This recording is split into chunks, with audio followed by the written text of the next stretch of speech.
Hi, and welcome to my FlossTube channel. I'm Jean Farish, and I'm so glad that you're here with me today. This is episode number 50, so in 2 short weeks, we'll be celebrating a year of getting together here on YouTube, which we of course dub FlossTube, and sharing all kinds of interesting things about counted cross stitch and other types of counted thread embroidery. So today I want to start by reminding you that today, Saturday, July 10th, is the last day to get America Land That We Love at half price. I've put it on sale because of the 4th of July weekend as a way of celebrating our nation's holiday. And so that sale will end at midnight tonight. And of course, this is the piece that I'm talking about here, America Land That We Love. And in my Etsy shop, this is a PDF download, so it's instant gratification and no shipping involved. So no matter where you live, it's just as quick as clicking on the whatever the link is. This is the Gracious Words sampler that I showed you a couple weeks ago when I was struggling with the thread to use for this honeycomb stitch. And traditionally honeycomb is a pulled thread stitch. In this case I did it not as pulled thread, just to get the look of a bee's honeycomb and the quote or verse that comes from Proverbs, and just 2 very simple rosebud designs. This actually comes from an antique English sampler that I studied at the V&A Museum in London many years ago, and was at that time encouraged to do sketches and whatnot. So that's where that comes from. But the key that I'm going to be teaching on this in this particular workshop, or the focus, I guess I should say, is doing what we call raised embroidery, or also known as stump work. So as you can see, both the little table and the antique bees skep are done kind of 3-dimensional. So those are the techniques that I'm going to be really focused on in that particular workshop. Now this is still a work in progress. I have some bees that I'm making with beads, which will also be part of the stump work idea to place throughout this area. And I also need to add the opening in the bee keep. I should say bee skep. And while I was working on this, I did a little bit of research, and I came across a really interesting website called, let's see, let me get this right, modernfarmer.com. And so if you've ever had any interest in making an authentic bee skep, that is the website I would direct you to. I came across quite a few YouTube videos and blogs and whatnot that gave some pretty good ideas about how to make a craft type bee skep. But if you want to make an authentic replica, modernfarmer.com, and I'll put the link in with the episode description, would be the place that I would go.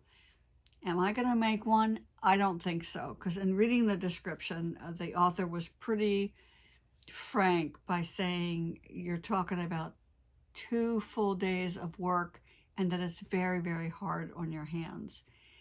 Now, what I found interesting is that, you know, in all the illustrations of old beekeeping type things, what you see is this bee skep, but yet they're not used by modern beekeepers. And so I was kind of wondering why that was. And what I found out is that today modern beekeepers have times that they have to get into the hive. And I hope I'm saying this right. I'm sure that somewhere in my audience there are people who are beekeepers, and I trust that you will set me straight if I say anything wrong. But the hives need to be inspected, and there's times that just in terms of maintenance, physical maintenance of the hive and the health of the bee colony, that you have to get into the hive. And a bee skep, to get into the honey, you actually had to destroy the skep. So I found that kind of interesting as far as why they're not used today. Although the author did note that they are good for capturing swarms, which I found pretty interesting. So that's modernfarmer.com. But in reading the how-to description of how to make a bee skep, I did realize that my stitches, kind of like the overstitching here, which would actually be physically the stitches you would make to create a real bee skep, are probably not as close together as they could have been to be authentic. And I also am glad that I hadn't already put the opening in the bee skep, because I probably would have put it down here, and the author explains why it's more commonly in this area. So I'm going to be adding that to finalize this. I'm really excited because this week I found a frame that I think I'm going to be using for this one. I'm not much of a bling person, but I found a mat that has just a little bit of gold on it, and I felt like that would really bring out the color in the bee skep. And then I found a frame that, kind of hard to describe it. The whole thing isn't blue, but there's a line of blue in it, which really brings out this blue alphabet part of it. So I'm excited that at this early stage that I already have an idea of how I'm going to frame it. So I'm looking forward to that. In my meandering time on Facebook this week, I came across pretty robust discussion about when to stitch over one and when to stitch over two. And so I wanted to talk about that for just a moment. One thing I want to say, just to kind of get it out there and set the record straight, there is absolutely no loss of detail when you stitch over two as compared to over one. You're doing the same number of stitches. And so there is no way that you'd have less detail. You've got the exact same stitches in the exact same colors in the exact same places. The only difference is that the over one stitches obviously are smaller. So I can see where they may look more dense up close. But remember, when people are looking at needlework, they're never as close as you are when you're stitching it. So do keep that in mind. But that made me think about just that basic question of, when do you decide on using one fabric or one technique over another? And it made me kind of think about, what are the steps that I take? What's the process I follow when I'm making these decisions? So I thought I would share that with you. There are a lot of aspects that you look at in terms of just deciding on your fabric choices. This is, after you've decided on the chart, you've chosen the design that you want to do, and now you're looking at fabric.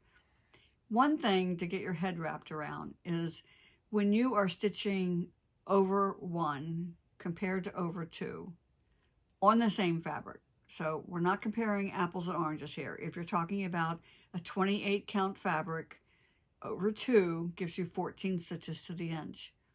The exact same fabric over one would give you 28 stitches to the inch.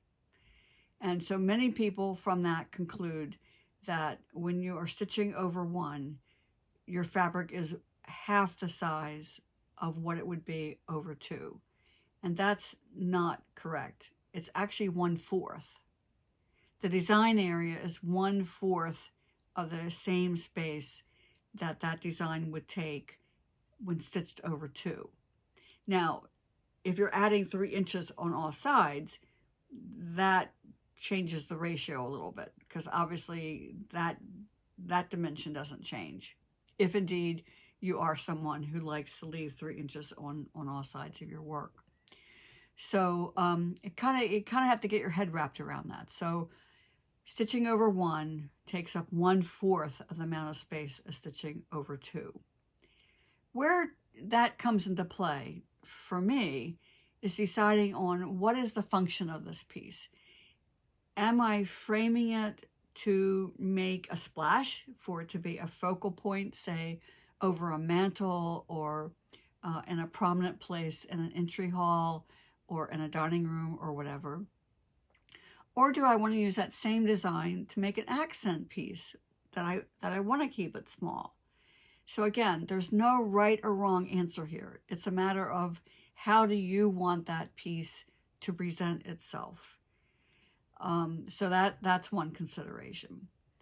On the practical side, you do need to take a look at the chart. If it has a proliferation of 1/4 stitches and 3/4 stitches, you probably want to stay away from the over 1. I don't know how you would do a 3/4 stitch over 1 or 1/4 stitch over 1. There may be some other way of fudging it, but you're not actually going to be able to make those stitches unless you're stitching over 2. Now, of course, the big thing that people think about when they think about choosing a fabric is choosing the color. I don't think that you need to match the color exactly that you see on the model, on the cover, or if you're in a shop or whatever. But unless you keep your color close to the same value, you may need to make changes in your floss colors. So to use a really extreme example, if you go from, say, a soft white, and instead you want to do it on a chalkboard almost black, then some of the colors may need to be changed because they may not show up well enough on the other fabric, and vice versa. If you fall in love with a design that's, say, done on an evergreen color and you want to do it on a stark white, you may have to make some changes. Now you may have to. Best thing to do is pull out those floss colors, lay them on the fabric of your choice, and see whether or not they pop the way they're supposed to pop, or if they are supposed to recede, do they recede on the color that you've chosen?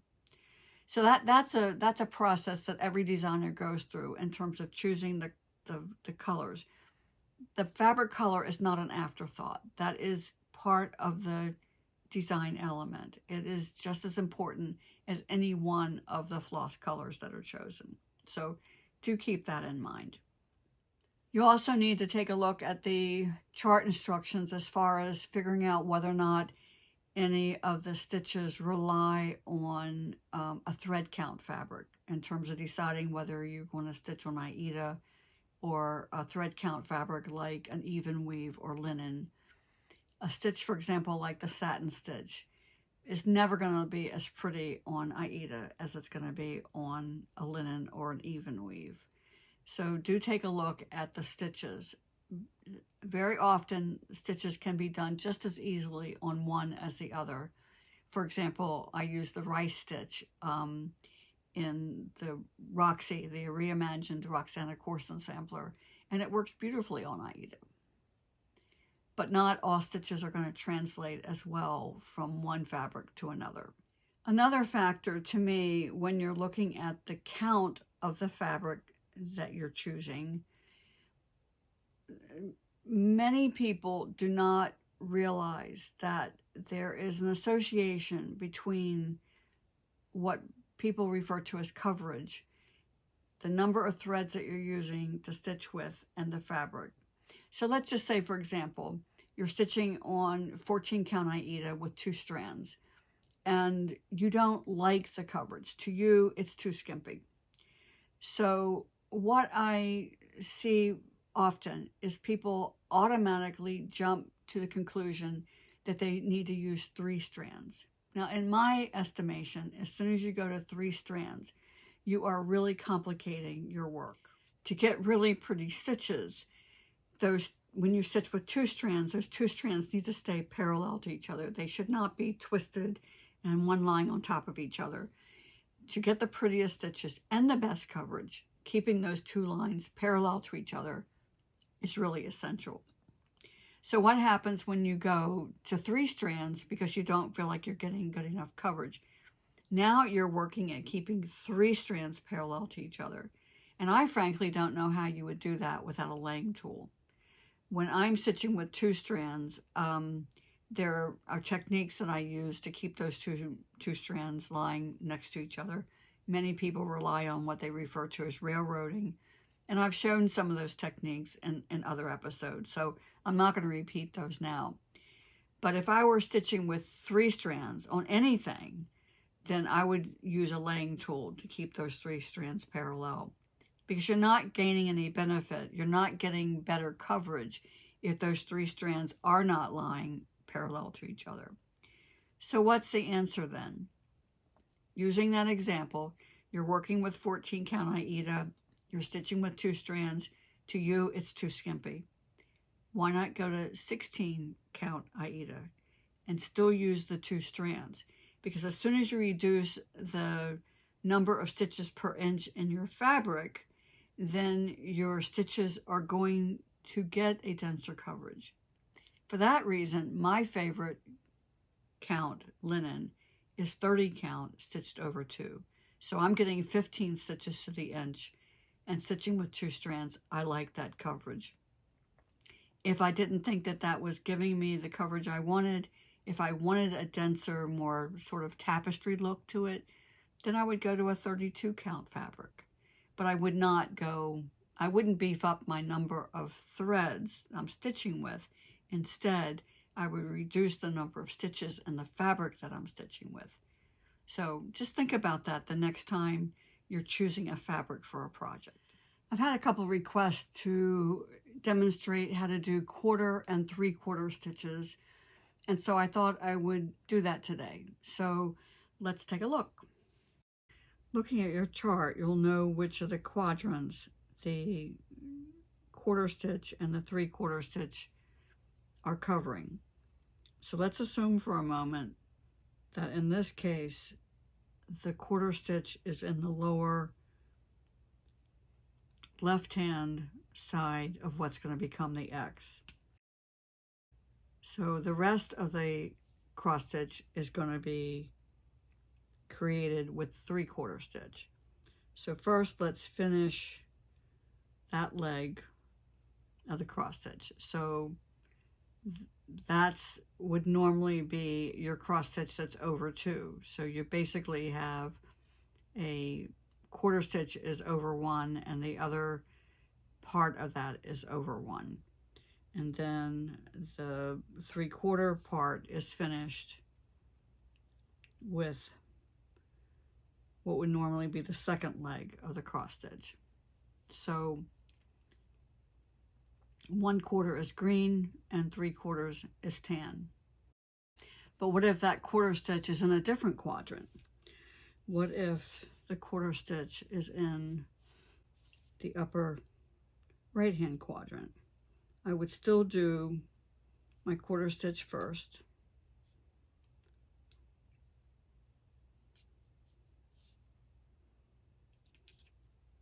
So there's the 1/4 stitch. And then I would basically finish what would be that leg of the cross stitch. And then complete the stitch.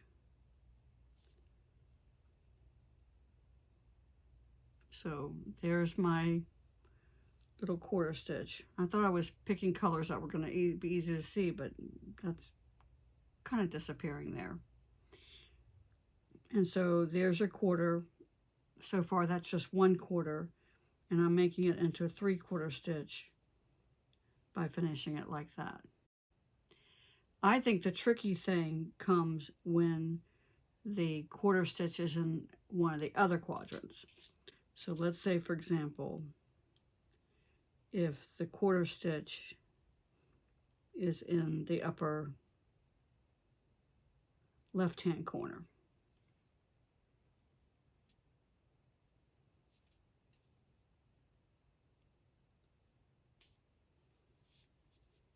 Same thing, your quarter stitch is still crossing one linen thread, one intersection to make the quarter. Now, normally my top stitch is lying in that direction. So instead of finishing that stitch, I'm going to instead do the long part next.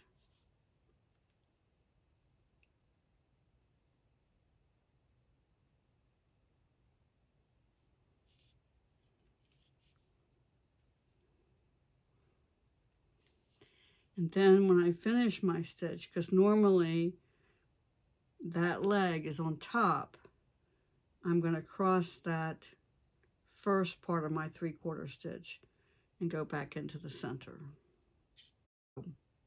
That's how I would do it. The other question is, what happens when your 1/4 and 3/4 stitches are crossed by back stitching? And I would do the back stitch as one of the legs. So for example, if the back stitch was lying across this way, I would do each of the quadrants. I would basically do 2 1/4 stitches.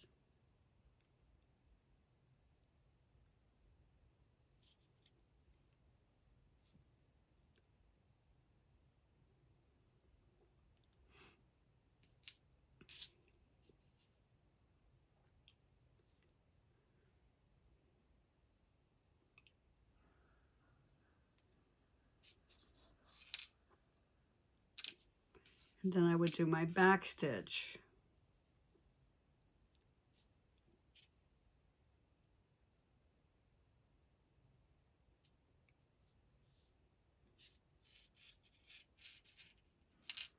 Like that. Now, if you're stitching along and you're not thinking about your back stitch and you're doing your 1/4 and your 3/4 stitches, and then you realize you've got back stitching that's going to cross that 1/4 and 3/4 combination, that's fine. I mean, you can still do that back stitch over top of it. If the back stitch, coming back to this for a second, and I don't use a lot of 1/4 and 3/4 stitches in my designs, so it's hard to say what other people would do. But if that back stitch was, say, lying just like that, but up here, it would be crossing over this 1/4 stitch and just covering it. So I don't really know what purpose it would have in it. So anyway, maybe I'm not the best person to talk about 1/4 and 3/4 stitches again, because I so rarely use them. I did, in America Land That We Love, I ended up using the 1/4 stitches for the horse's ears because I really wanted that detail. So I hope that's helped a little bit and not really confused you more than you were before. But if so, please let me know. I'm not going to try to be all things to all people. I'm not a master of every stitch and every situation. All I can do is share with you what I have found works for me. And later on, if I find that something works better, then that's what I'll do. It's the same thing I would expect you to do. Your skills are going to change. Your skill set will change. Your perspective will change as you grow as a stitcher. Kind of as a last word, I also want to follow up on one other thing, and that is that I have become absolutely addicted to using my iPad when I stitch. I love the fact that I can change the highlighter color, highlighter with quotes around it, so easily. And what I have found myself doing is using the different color highlighters to really show not just what I have stitched that day, but to show my progress. So on Monday, I might highlight with orange, and on Tuesday, I highlight with green, and on Wednesday, I highlight with purple. And I just find a little bit of satisfaction out of seeing how much stitching I'm actually getting done each day. Now, because I have an iPad, I'm not using one of those applications that show you what percentage that you've stitched, or how many stitches I've done so far, or whatever. So I'm not quite, you know, using all the bells and whistles that everybody else is using, but I am enjoying being able to use a PDF on my iPad and keeping track of it that way. So I hope that whatever method you use for your stitching, whether it be paper or PDF or whatever, that you are enjoying it. I hope that sometime this weekend and this coming week that you get some quality time to stitch. But even if it's just a few minutes here, there, and everywhere, whatever it is that you're stitching, I hope that you stitch happy, stay safe, and I'll see you next week.